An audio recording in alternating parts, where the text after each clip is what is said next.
Hey, Waffle Gang, I do hope you are well. My name is Mark, and today we're checking out some more relationship stories. And if you do love a Reddit story, why not consider hitting a like, subscribe, maybe that notification bell too. Let's crack on with today's first story. Much love, guys. Now, today's first story is from the entitled People subreddit. I'm just a neighbor who says parents threw me out as a child and then expected everything from me when my grandparents die. I don't know why, but my post from r/entitled parents was removed. My friend who helped me set up this account repeatedly asked me to post this story, now says it's too good not to place here. So fine, I'll do this one more time. As others may know, I mentioned in my HOA post about how my parents hated me and only loved my sister. This is the story of that. I was born when my mother and father were only 17. It forced both of my parents to drop out of high school and each get a GED so they could find work right away. My father especially was not happy about this because he had dreams of playing football in college, and instead he had to work at a gas station. He said to my face many times that I ruined his dream. My mother hardly raised me at all, as she had to work too. They had a cranky old lady next door to watch me most of the time. She wasn't so bad. She gave me more attention than my parents did. My father eventually managed to land a better job as a manager due to his experience running the gas station. It was right after that my mum got pregnant with my sister. I was 6 when she was born. I wasn't exactly shown much love before that, but once my sister came along, it was made pretty obvious to even my 6-year-old self that I was unwanted. The only ones who seemed to care were my paternal grandparents and somewhat my babysitter. And they were more like my parents because they treated me the way a little kid needed to be loved. We lived in a 2-bedroom apartment, and as my sister got older, it went from me sharing a bedroom with her to me kicked out of the room entirely.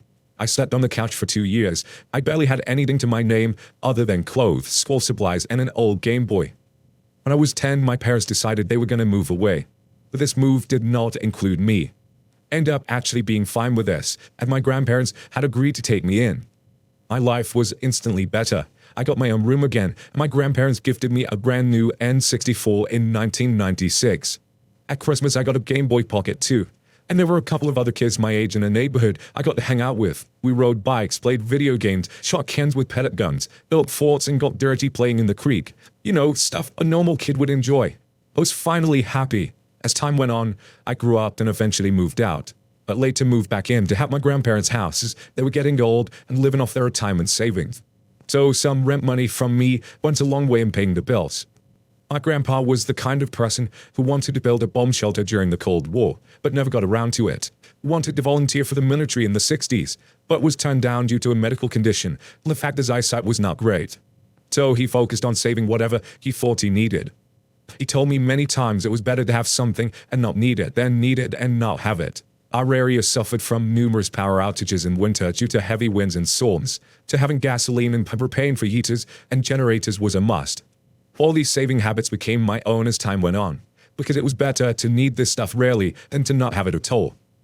Of course, there was the HOA bothering us, but that's its own other story.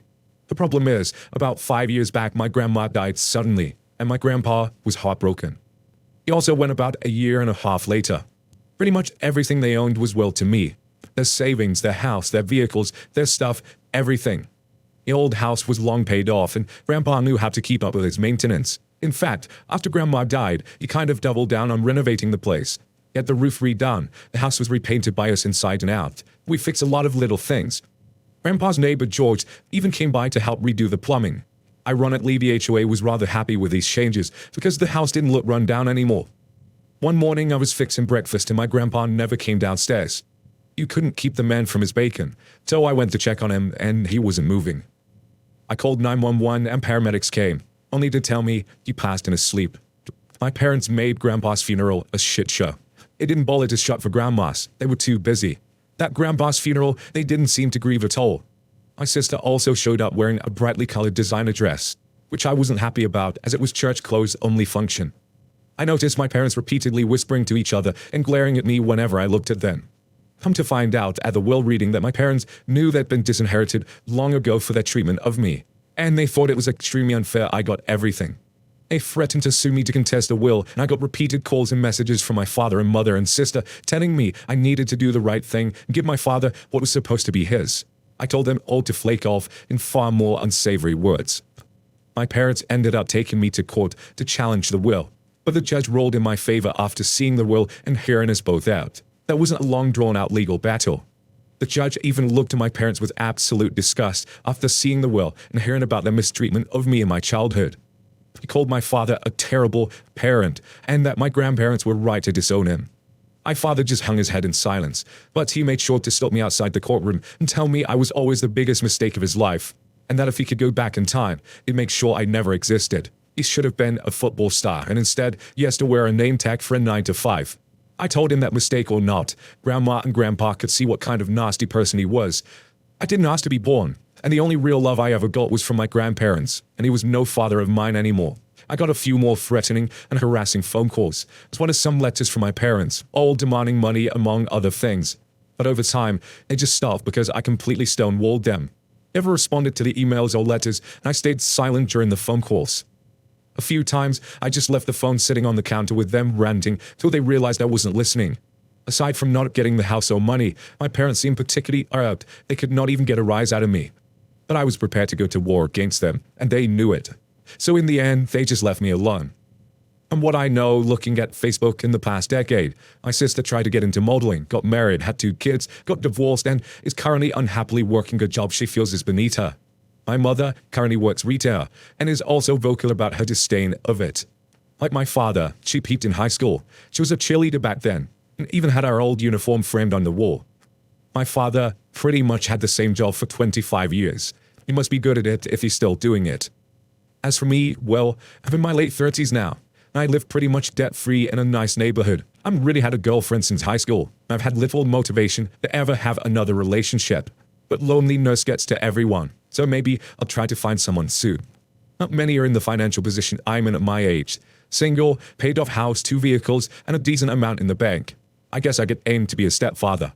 That might be more my speed. How awful can 2 people be in one situation? Telling OP that their dreams were ruined because of him. Saying that OP wouldn't exist if it was their choice, etc., if they could go back in time. How just fucking awful is that for OP to hear as a child? And I was so glad to read that paragraph, when they did take it to court. I mean, they shouldn't have done that in the first place, but the judge ruled in your favor and basically told them a new asshole because that's what they deserved. And claiming all this that you ruined their lives when you didn't, like you said, you didn't ask to be born. They made these choices.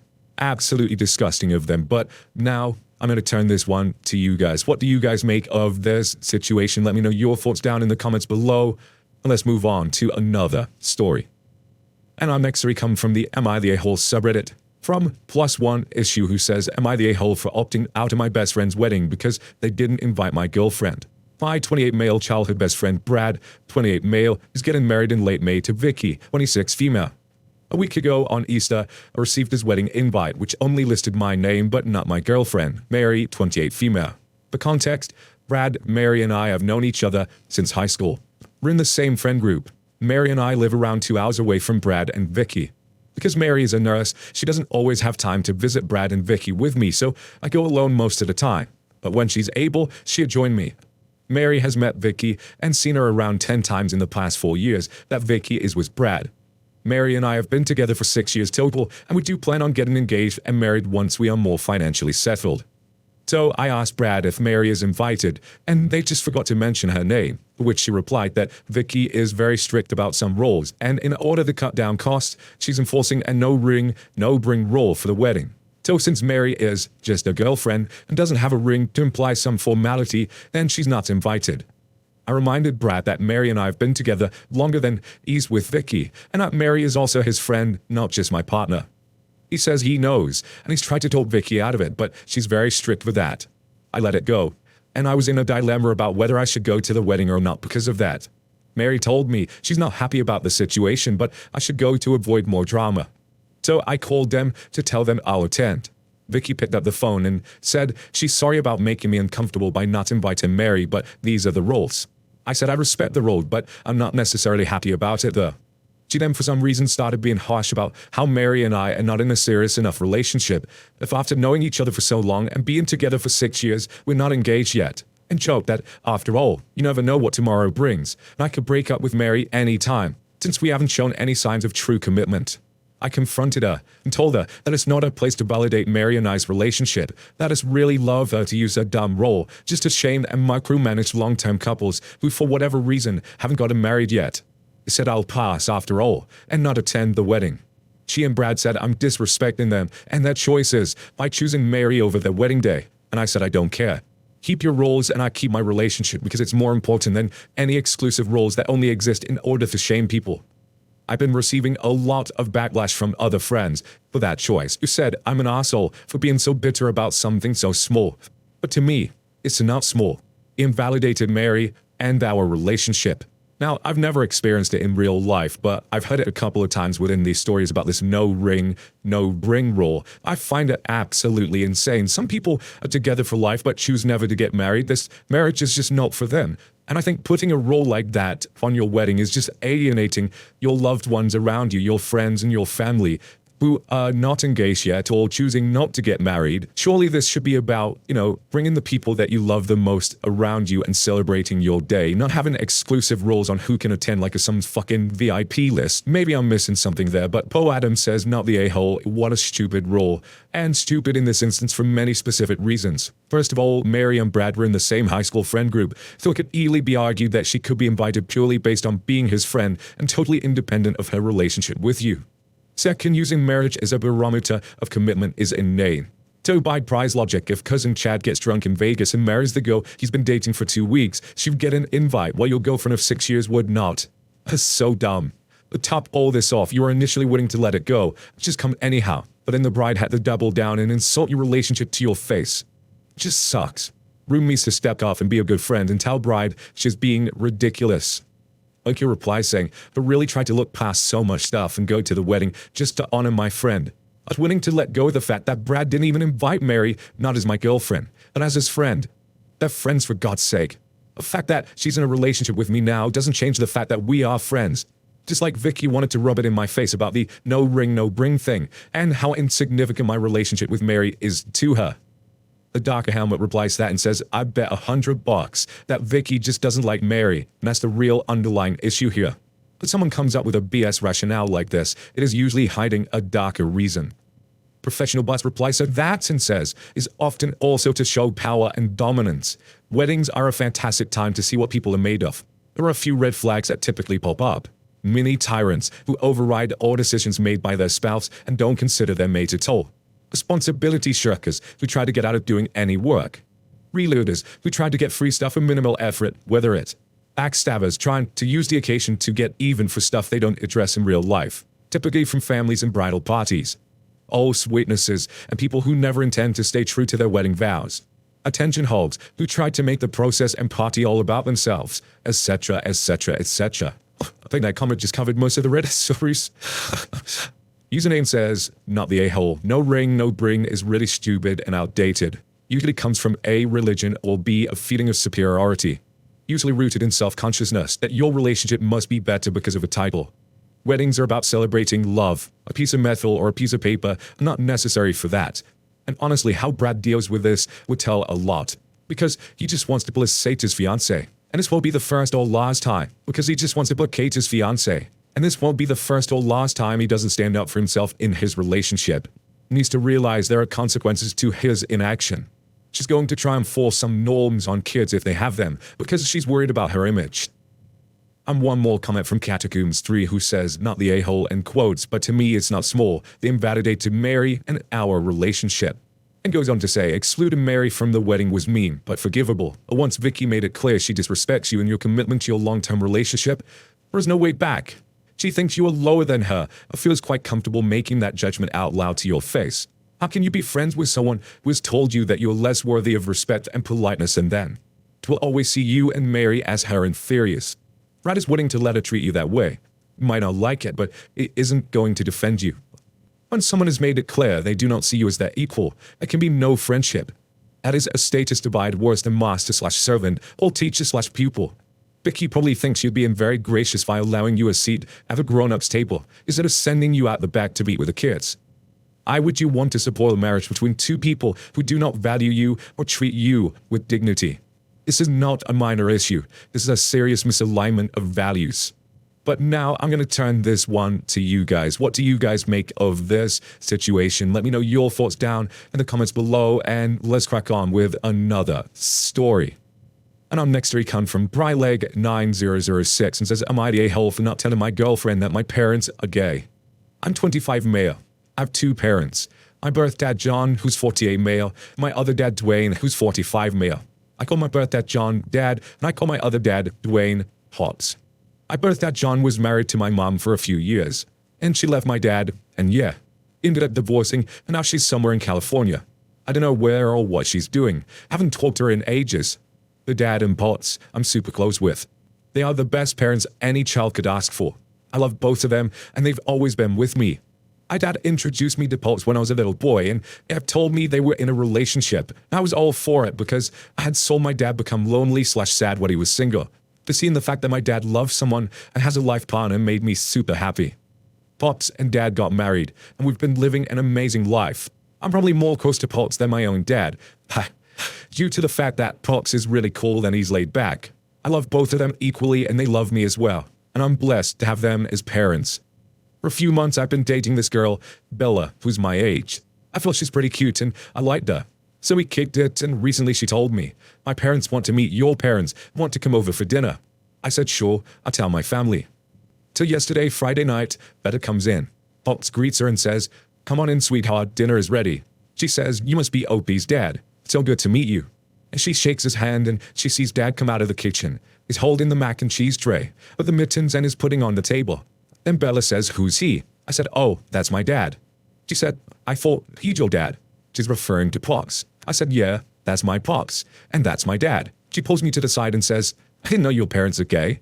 Oh my God, why didn't you tell me? I genuinely didn't know why that'd be an issue or sir. Because you're dating me, but my parents and all. So it shouldn't matter.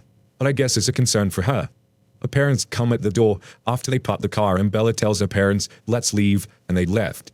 I told my parents I'm sorry, and they said, don't worry, this is nothing new. And then we all sat down and enjoyed dinner and went to sleep. So, am I the a-hole for not telling? And we're starting the comments with your gal who says, not the a-hole. Did she ever tell you her parents are straight? This is the way. Lonely Brand says, not the a-hole, but perhaps naive. Unfortunately, it's probably better to let it go for a no, you have two dads, so you can weed out the homophobes before you accidentally bring them home for dinner. Woodacallot says, not the a-hole, but while this is definitely not a situation that warrants an oh my God, why didn't you tell me reaction with her showing your ass and leaving. Disgusting, and I hope you've ended things with her. I'm a little confused how you guys were at the point in y'all's relationship where parents meeting parents, it's happening yet. You haven't had enough conversation about your lives, etc. I would allow your girlfriend to at least connect the dots, i.e. your parents. Is it vital information that you owe a significant other? Absolutely not. Families obviously come in endless compositions. You should never have to slap a disclaimer on anyone's sexuality. Geez. The parents meeting parents is usually a sign that you're at least entering a pretty serious stage in your relationship. But for that to have never come up in a way is kinda wild. And again, your girlfriend sounds kind of obtuse anyways. If you've mentioned things like, I'm going with Dad and Pops at a store, before she just thought you were talking about your dad and grandpa or something. I don't know. Definitely not the a-hole though. And one more comment from eBay523 who says, not the a-hole. I'm not sure I totally feel like you need to screen people or tell them your parents are gay specifically. I do think it's weird to meet families before you know what their family is like, which would entail knowing that your dads are gay. Did you ever talk about your dads? Did she ever ask anything about your family or childhood? I can't imagine someone meeting my family and them not knowing ABC about my parents, how many siblings I have, their names, etc. Before they meet my family, I'd probably say, my mom is super warm and goofy. Her name is Jill. My dad is weird, socially, but the nicest guy, even if he comes off awkward. His name is Paul. My sister Carol and her wife Mary will be there too. Me, it just seems weird, and she didn't know anything about two very important people in your life. And if she didn't know that much about you, it makes sense you wouldn't know much about her either. Particularly, what a crafty person she is. Oki says, same. I genuinely didn't think it'd been an issue. But I don't have to go around say, my parents are gay, just letting you all know. Lol. It's not like a disclaimer, you know. But yeah, you're right. Not sure what that issue was, to be honest. But now I'm gonna turn this one to you guys. What do you guys make of this? Let me know your thoughts down in the comments below. And just a huge thank you from the bottom of my heart for getting involved in today's stories. Your love, your support, your time always means the absolute world to me. So thank you so much for being involved. Hopefully, I will see you in the next one. Take care. And much love. We got the here, says fine. They, he thought, if this, okay. Hey, say, what's my swazi duff, ashma, faces, oh my, those eyes, scamma. Hey, wake up. I can smell the smoke from the bait guy. Young, let's go. See the Sean standing from the window that I got, okay.